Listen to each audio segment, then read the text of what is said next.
ಸರ್ಕಲ್ಗೆ S sides ಇರುತ್ತೆ. Circle sides ಇಲ್ವಾ? ಇದಲ್ಲ ಅದು ಸಕ್ಕರೆ ವ್ಯಾಲ್ಯೂ 30 ರೂಪಾಯಿ ಕೆಜಿ ಇದ್ದಾಗಲೂ ಕಬ್ಬು ಬೆಳೆಯಂತ ರೈತನಿಗೆ 300 ಇಂದ 350 ರೂಪಾಯಿ ಪರ್ ಕ್ವಿಂಟಲ್ ಸಿಗ್ತಾ ಇತ್ತು.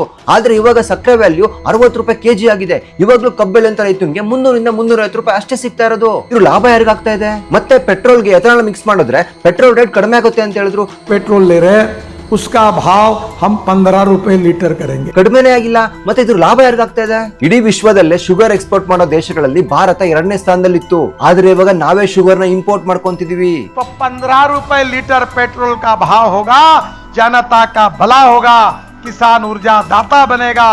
ಆದ್ರೆ ಇವತ್ತು ಕೂಡ ಪೆಟ್ರೋಲ್ ರೇಟ್ ಕಡಿಮೆ ಆಗಿಲ್ಲ. ಅದ್ರ ಬದಲಾಗಿ E20 ಪೆಟ್ರೋಲ್ ಸಪೋರ್ಟ್ ಮಾಡಿದ್ರಂತ ವೆಹಿಕಲ್ ಇಶ್ಯೂಸ್ ಬರ್ತಾ ಇದೆ. ಇದರ ಲಾಭ ಯಾರಿಗೂ ಹೋಗ್ತಾ ಇದೆ? ಎಥನಾಲ್ ಪ್ರೊಡಕ್ಷನ್ ಆಗ್ತಿದ್ದು ಶುಗರ್ ಕೇನು, ಅಕ್ಕಿ, ಮೆಕ್ಕೆಜೋಳ ಇಂದ. ಇವತ್ತು ಶುಗರ್ಗೆ ಶಾರ್ಟೇಜ್ ಬಂದಿದೆ.